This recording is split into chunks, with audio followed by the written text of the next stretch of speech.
So I took the kangaroo car out for a drive after I put the bouncy things on the wheels and the two rotator bars in the front wheels. So that took me a day because I'm not a mechanic. Like I said, I only do this to keep myself sane. So got all that done and then took it for a drive, and a huge improvement. It doesn't make the snap, crackle, pop sounds anymore when I turn the wheel. You don't feel like you're riding in a wagon from the 1800s. Um, the steering wheel is crooked, but you figure it out. I mean, you just know it's got to be sideways to go straight. So I have to get somebody to look at that. While I was driving it, I noticed that it was getting hot, and not in a good way. Not like in a Vanessa Williams hot kind of way, but like a bad hot way. So pulled it into the driveway and realized that there was freezer juice getting all over the subtraction machine because the top Hoover line, freezer juice line, was spitting freezer juice into the subtraction machine. So I have a new tell me how hot you are device that I'm going to put in, and a new upper Hoover freezer juice line. And I'm hoping that will fix our problem. But I'm not a mechanic, so I don't know. We'll see.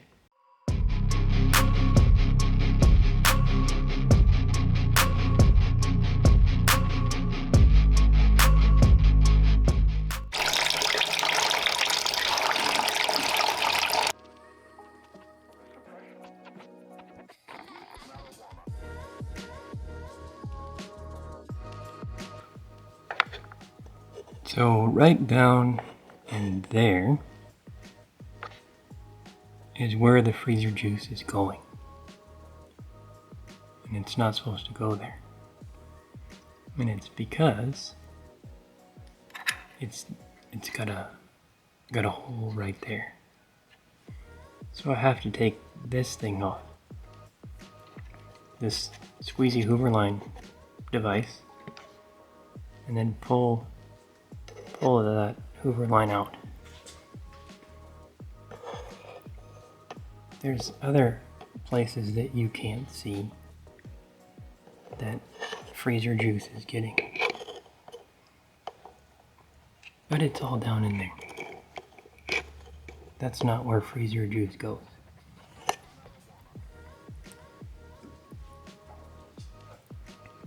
So I'm going to get started on removing the top Hoover line.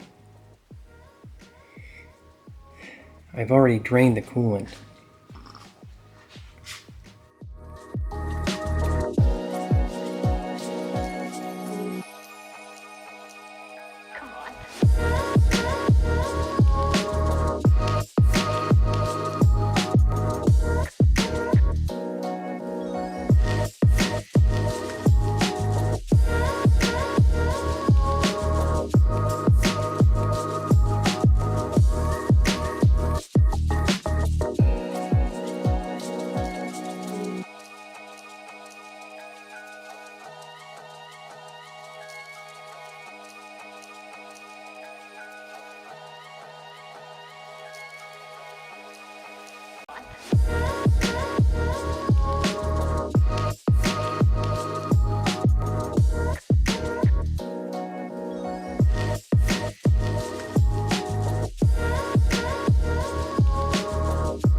So got all of this stuff off of the kangaroo car.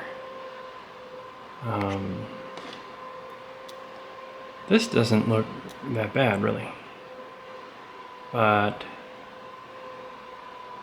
I'm not sure it's supposed to be black on this side. So we're gonna replace that, and plus this thing feels kinda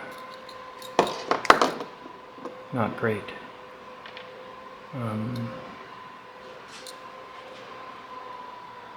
Yeah, so we'll replace that. I learned you got to put these in with this thing facing up for some reason. So not like that, like this. Lower is shot. Yeah, not in great shape. And then there is no gasket. That's why they didn't include one. I think I want to put a gasket in there. I don't know, maybe not. So I don't have this. I need to go find this. This is in. I have this, and I have this. So next steps is putting it back together. Alright, so we're on our way to get this lower freezer juice line. I'm actually getting to drive the latest addition to Steel Ghost Garage, which I haven't told you guys about yet. This is another project that I hope to be working on someday, but I realize that I don't finish projects. I start one and then I find another car and I go buy that car and then I don't finish the one I was working on. I'm sure many of you have run into this problem. So I haven't gotten to this one yet. I haven't even done the intro on this car yet. But it's, if you can tell based on the video that I'm shifting with my left hand. You ever done that? You ever had to shift with your left hand?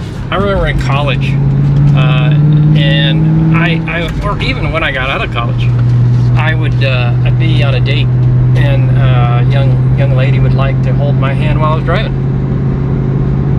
and so I had to learn to shift with my left hand. For those of you guys who've ever been on a date and had to shift with your left hand, let me know in the comments. Because, hey, when you get a chance to hold hands with a pretty girl, why wouldn't you take it, right? What about ladies? You guys ever been in a situation where you had to shift left-handed? I'm interested to know. I've kind of made an art form out of it. So, yeah, fortunately for me, my daughter actually got a job working, Spark got a job working at the parts store. And no, I didn't have anything to do with that. Maybe. But yeah, she's waiting to get her job over at a new mechanic shop. But she has to wait till she's 18. So we're going to, what are you doing? Dangerous Lexus. Doing a U-turn in the middle of a 4-lane. So she's got to wait another couple months before she can legally work at a mechanic shop. So she's excited about that. She's going to work on her ASC certifications, and maybe she'll teach her dad a thing or two. So that's where we're going with the tell me how hot you are device. There's two 10 millimeters that hold that in. Make sure you put the rubber band on that tell me how hot you are device. So we're going to work on getting that in. Alright,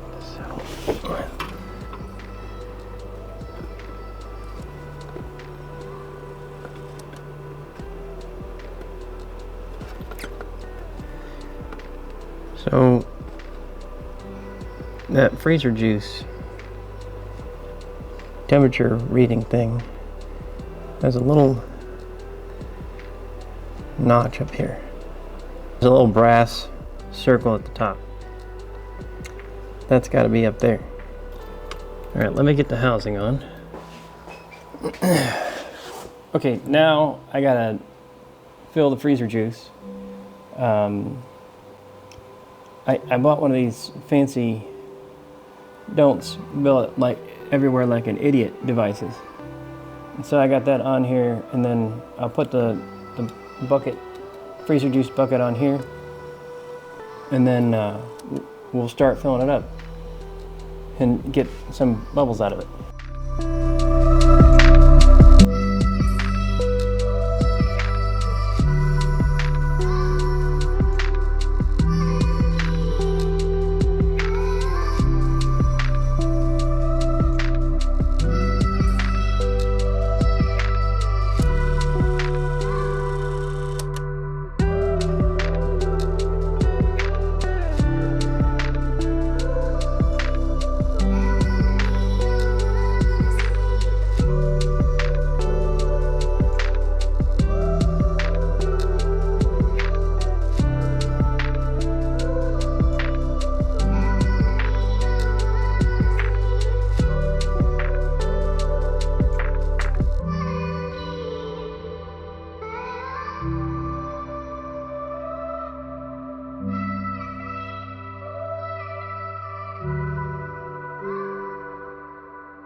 So after doing all that, we still got problems. The Whirly Go-Go machine's not kicking in. I don't know if it's just bad, but I don't get any boost out of the car when I drive it. So I think what I'm gonna have to do is take out the Whirly Go-Go machine and see what condition that's in. The manifold is completely rusted, so there's a hole in the manifold and I'm gonna probably have to take that out. If there is a head gasket leak, that means it's been draining into the turbo.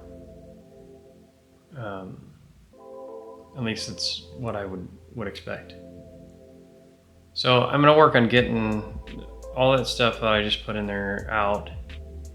I probably should have done this from the beginning, but I was being lazy. So we'll get the interdimensional freezer machine and make a cold box out, and I'll see about getting the downpipe off, and then we'll see what we can do from there.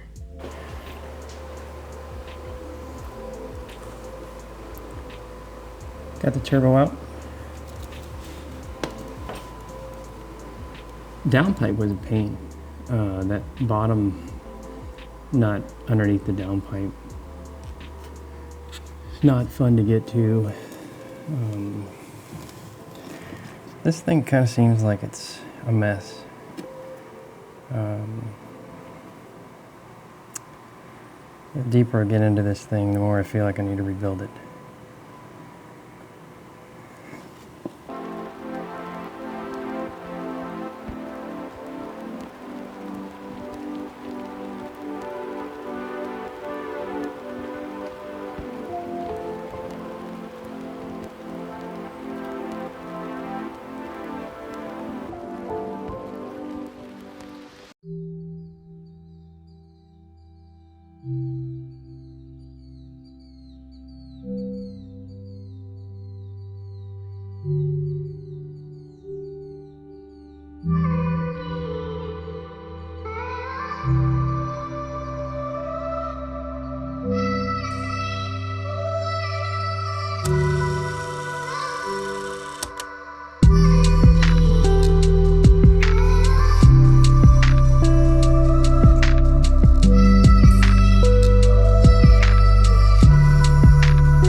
All right, I think that's gonna do it for this video.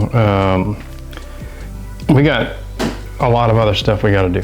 This isn't perfect. It's much improved, but without really taking this whole thing apart, I don't think it's gonna get much better. So, you'll see my new axles down there. Shiny and clean, unlike everything else in the car.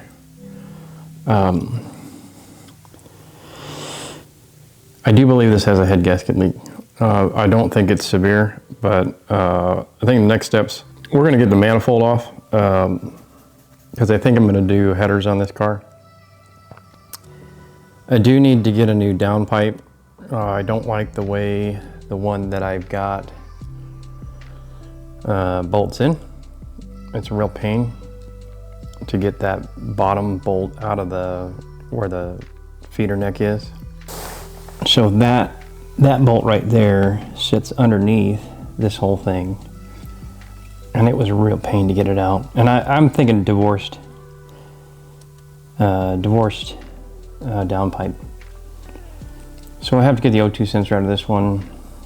The other thing I need to order is a new turbo inlet pipe. This one's completely toast. It's super cheap eBay. So there's still a lot of work to do. I have gotten new hoses for this car, so it'll replace all the hoses. I got those from Mishimoto, and I got a new this will be going in VF39. I was going to go with a 2860R, but decided that I have plans for this engine that actually aren't going to be in this car. So I'm actually building this engine for what my intended purpose is for it, which is down the road. So that's why I decided to go with this.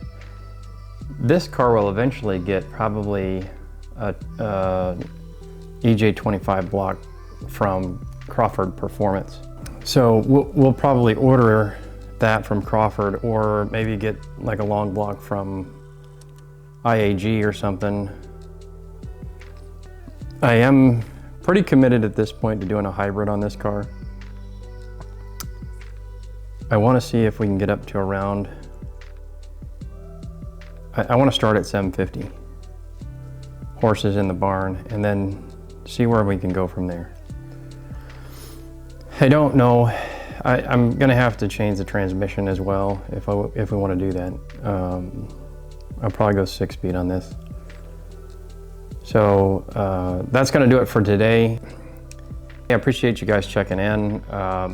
As always, like this video, subscribe to the channel. We got more to come. We got updates that are coming up on that car. And we're still gonna have to do an intro on this one, the Desert Wolf. So those are all coming up, so stay tuned. I appreciate you guys being here. We'll see you in the next video.